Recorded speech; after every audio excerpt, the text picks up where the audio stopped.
Alright guys, this video is to help give a little help or instruction for solving literal equations from the Algebra 1A class for Edmentum.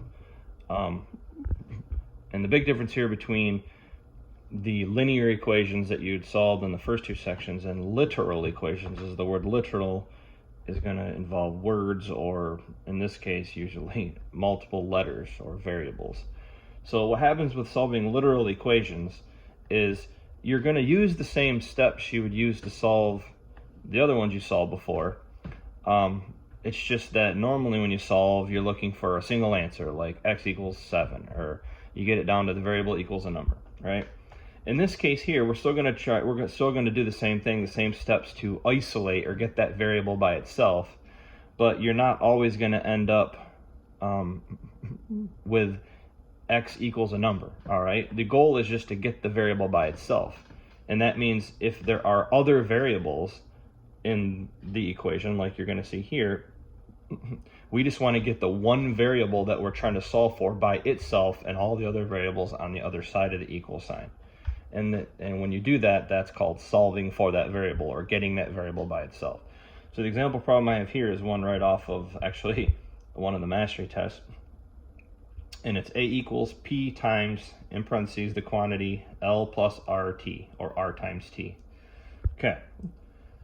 Now they do give you this much information. They say with A equal 27 and T equals 3. So that means we're going to take the number 27 and substitute it in for A, and the number 3 and substitute it in for T.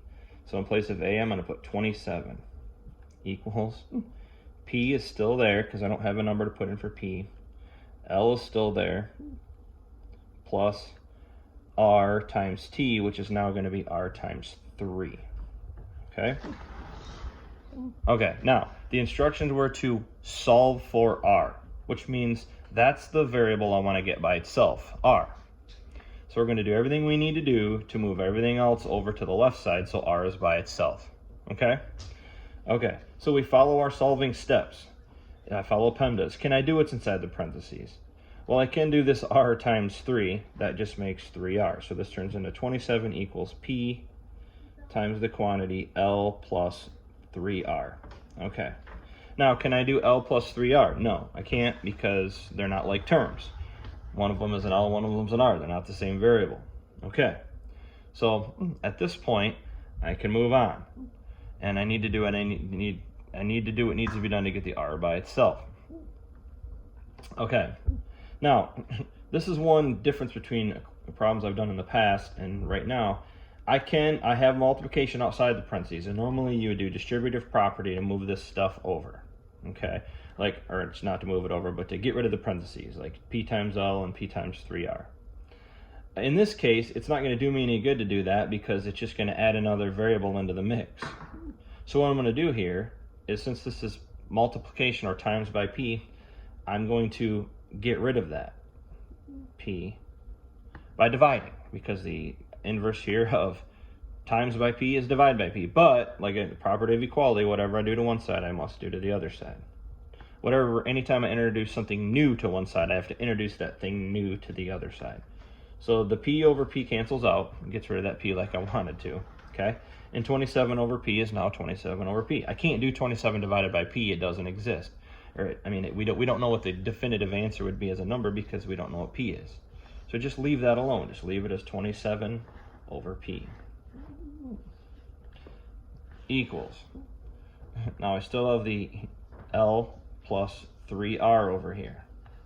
Okay, and this is what's going to happen. You're going to get a bunch of stuff on the left-hand side that we can't necessarily do, but all that matters is that we just put it all together as the R becomes alone, because again, that's what we're doing. We're solving for R. All right, so now we go back to solving steps. The third step in solving step is to isolate the variable term, the variable I want to solve for, right? By either adding or subtracting.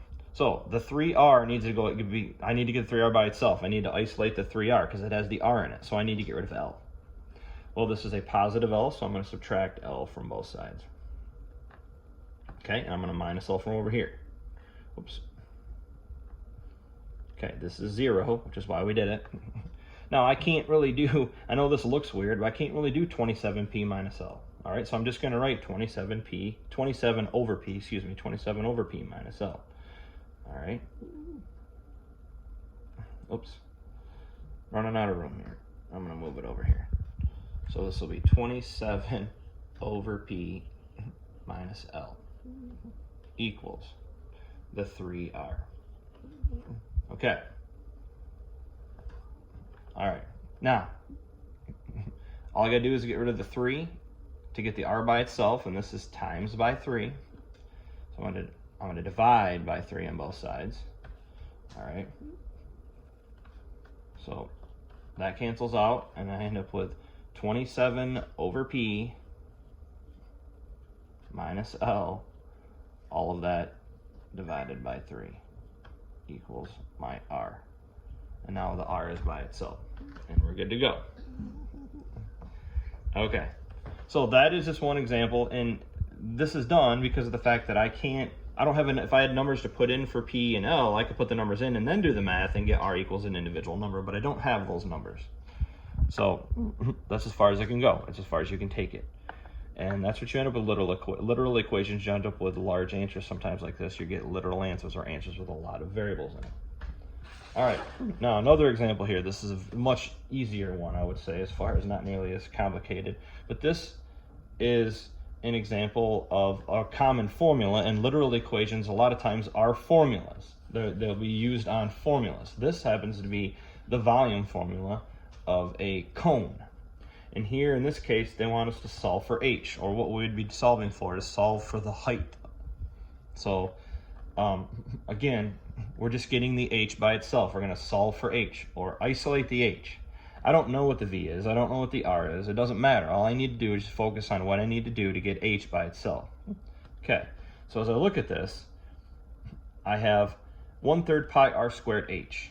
Now those in consecutive order, since they're all right next to each other and there's no signs between them like add or subtract, that means this is all just multiplication, is what that really means. 1/3 times pi times r squared times h. All right, and again, I'm trying to get the h by itself because what says solve for h. So I just start one thing at a time.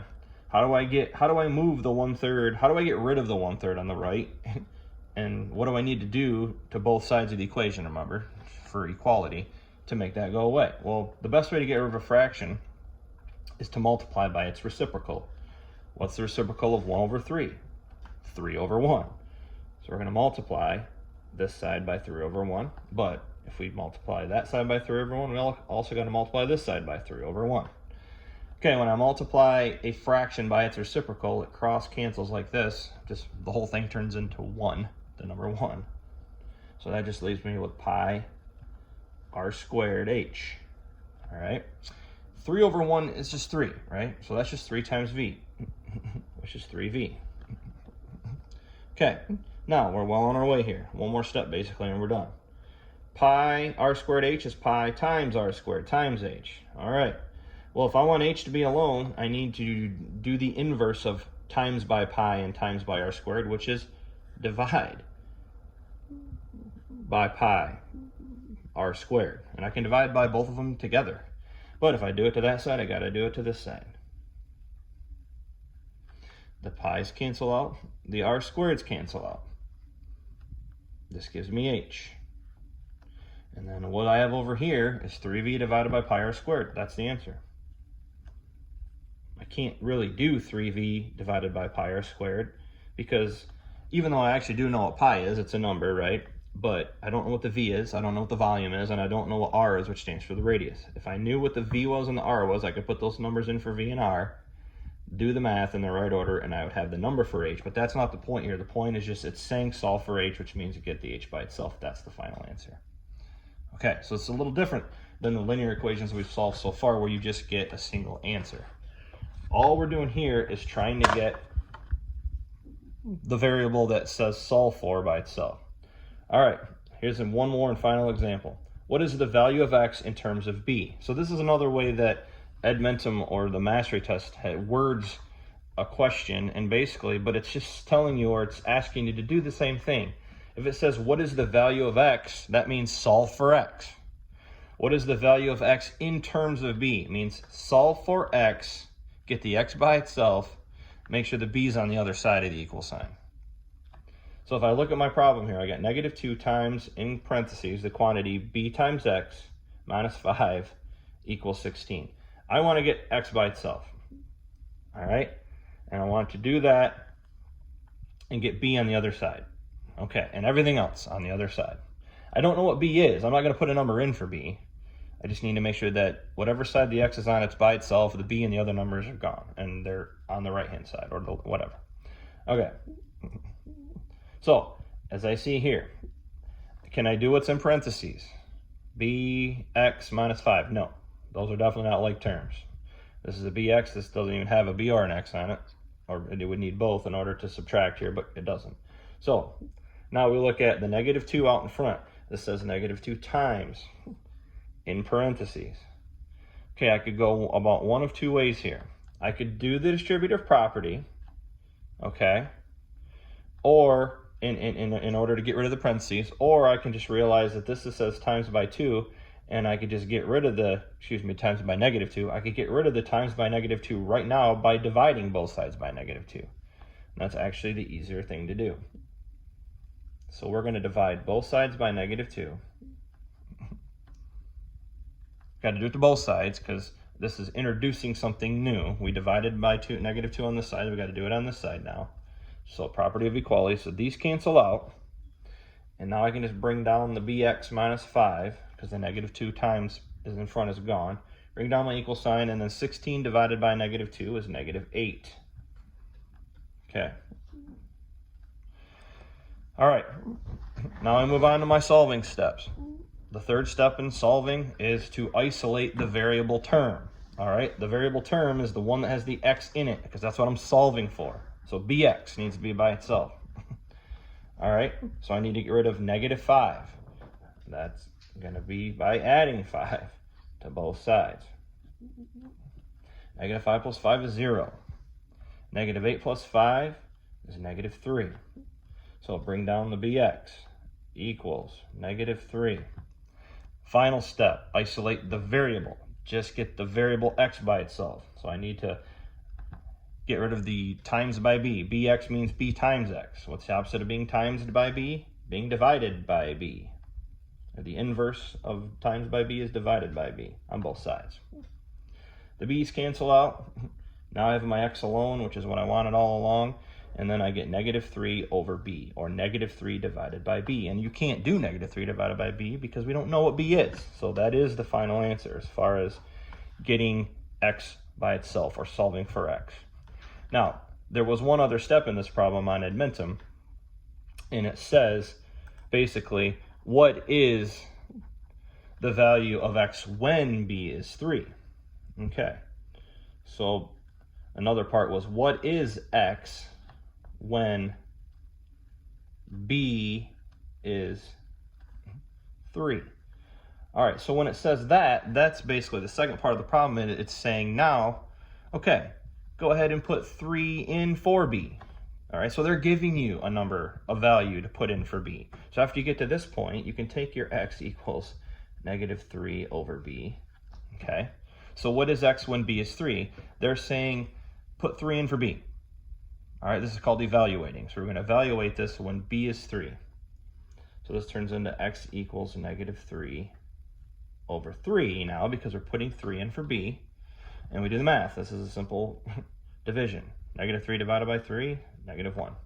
So in this case, you get a final answer of x equals -1 because they told you to put 3 in for b. If they had not had that part of the problem, which a number of other problems you've had that you see in Edmentum, if they didn't say that, if they just said solve for x, then this is where you would stop. Okay? All right. Good luck.